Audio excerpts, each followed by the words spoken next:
Bismillahirrahmanirrahim. Assalamualaikum warahmatullahi wabarakatuh. Perkenalkan, nama saya Samsur Rijal SPD, calon guru penggerak Angkatan 9 dari SD Negeri Karanganyar 03 Gandrungmangu, Kabupaten Cilacap, Provinsi Jawa Tengah. Di sini saya akan memaparkan tentang koneksi antar materi pada modul 2.1, yaitu pembelajaran berdiferensiasi. Apa itu pembelajaran berdiferensiasi?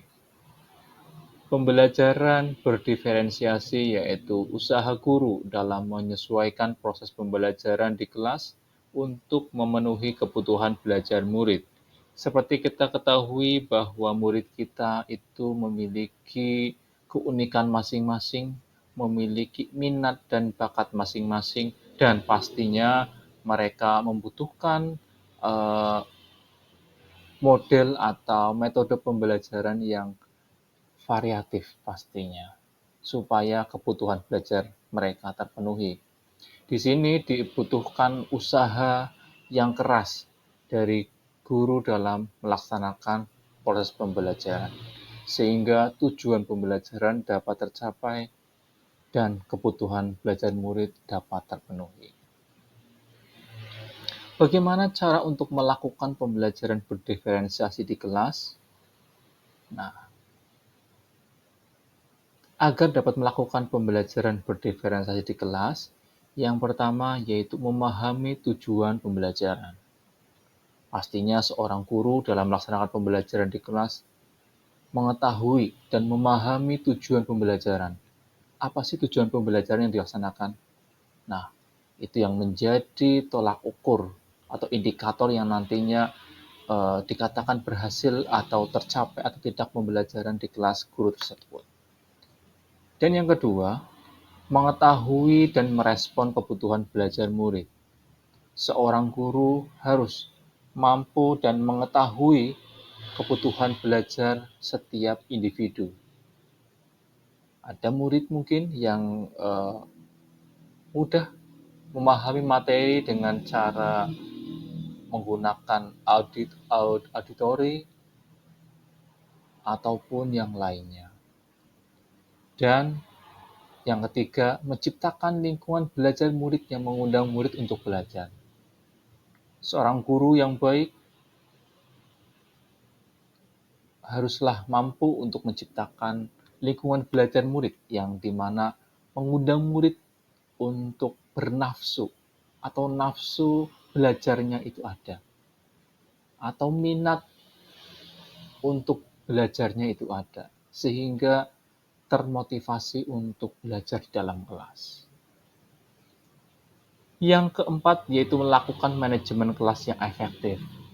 Guru juga harus melakukan manajemen kelas yang efektif dengan penggunaan media pembelajaran yang efektif atau variatif dan juga menggunakan model pembelajaran yang inovatif serta menggunakan berbantuan video ataupun alam sekitar.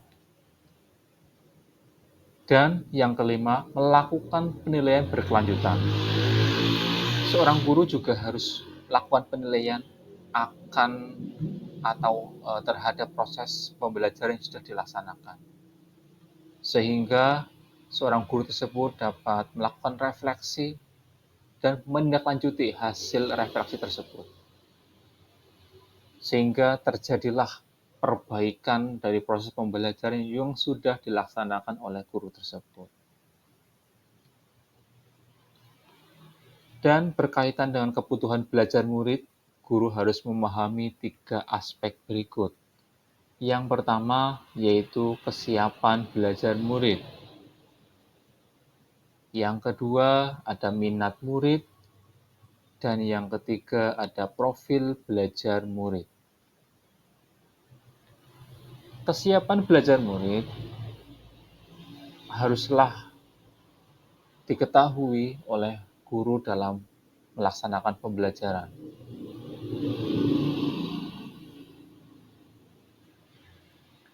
Kebutuhan murid dapat diidentifikasi dengan cara-cara berikut ini. Yang pertama yaitu dengan mengamati perilaku murid, mengidentifikasi pengetahuan awal murid, melakukan refleksi terhadap praktik pembelajaran. Yang keempat, berbicara dengan guru murid sebelumnya. Dan yang kelima, membaca raport murid di kelas sebelumnya. Dan yang keenam, menggunakan berbagai penilaian formatif dan diagnostik. Dari keenam cara untuk mengetahui atau mengidentifikasi kebutuhan murid, ada beberapa yang sudah saya laksanakan, yaitu yang pertama, itu mengamati perilaku murid di dalam kelas. Terus mengidentifikasi pengetahuan awal murid, serta melakukan refleksi terhadap praktik pembelajaran. Dan berbicara dengan guru murid sebelumnya.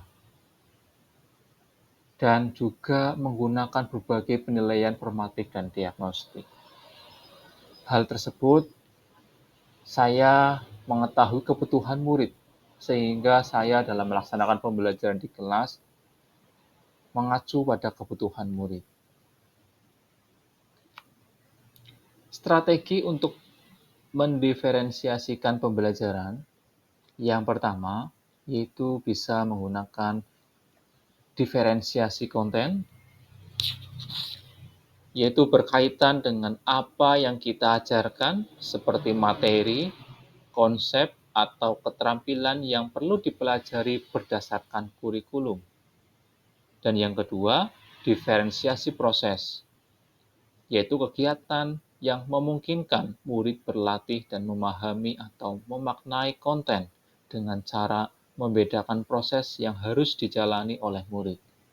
Dan yang ketiga yaitu diferensiasi produk, bukti yang menunjukkan apa yang murid telah pahami dengan cara membedakan atau memodifikasi produk sebagai hasil belajar murid, hasil latihan, penerapan, dan pengembangan apa yang telah dipelajari oleh murid.